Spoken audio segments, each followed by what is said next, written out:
Daily beloved brethren in Christ, loving greetings to you in the miraculous and marvelous name of our Lord and Savior Jesus Christ. Today, April 22nd, 2024, Monday, Holy Trinity Church Ministries presents Daily Manna. Today's subject, Citizens of the Two Worlds. Citizens of the Two Worlds.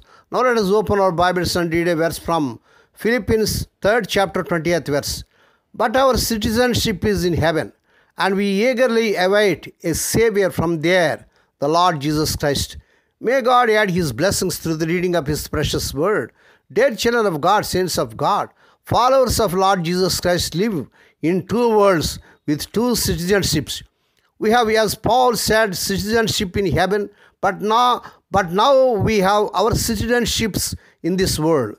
Some even refer to our current status as that of resident aliens, because our primary citizenship is not of this world.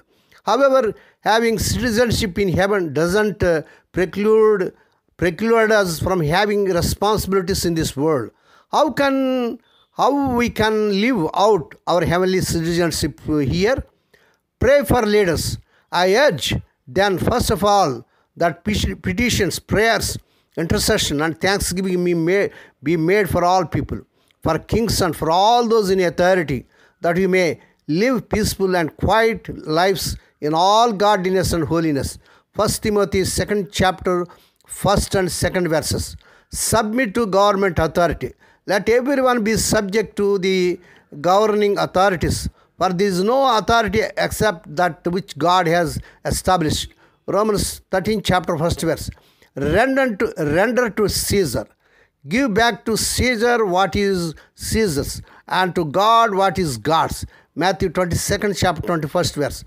Live an honorable life. Show proper respects to everyone.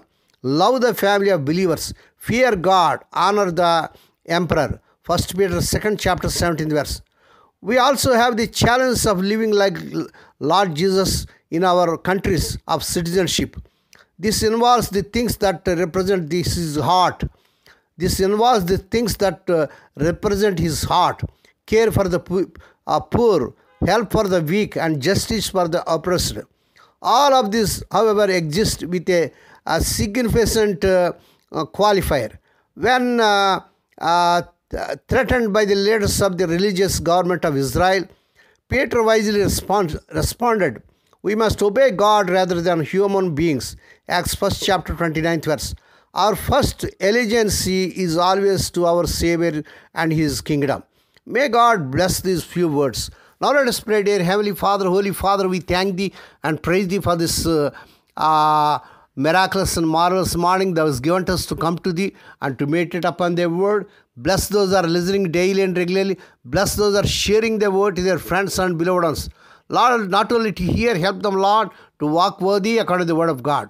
Lord, we pray for those who are celebrating their wedding anniversaries and birthdays today, Lord. Bless them and crown them, Lord, with the year of mercy, grace, and gladness. Perform a new thing in their life. Fulfill their heart's desires. Lord, we pray for the sick and suffering. Lord, let Thy healing virtues surge through their bodies. Lord, as You pledged, I am the Lord that healeth thee. So, Lord, touch them and heal them. Lord, we pray for the unemployed people may get jobs beyond their means, but in the powerful name of our Lord Jesus Christ. Lord, we pray for those who are in great agony because of the loss of providence in their family. Spirit of the living God, thou art the God of all comfort them, console them. Lord, we pray for their children as they are going out and coming in throughout this day. Deliver them from all dangers and accidents. Give them safe journeys. We commit all these things to the mighty hands. We ask Thee and give Thee thanks in the miraculous and marvelous name of our Lord and Savior Jesus Christ. Amen. May the grace of our Lord Jesus Christ and the love of God and the fellowship of the Holy Spirit be with us all now and evermore. Amen.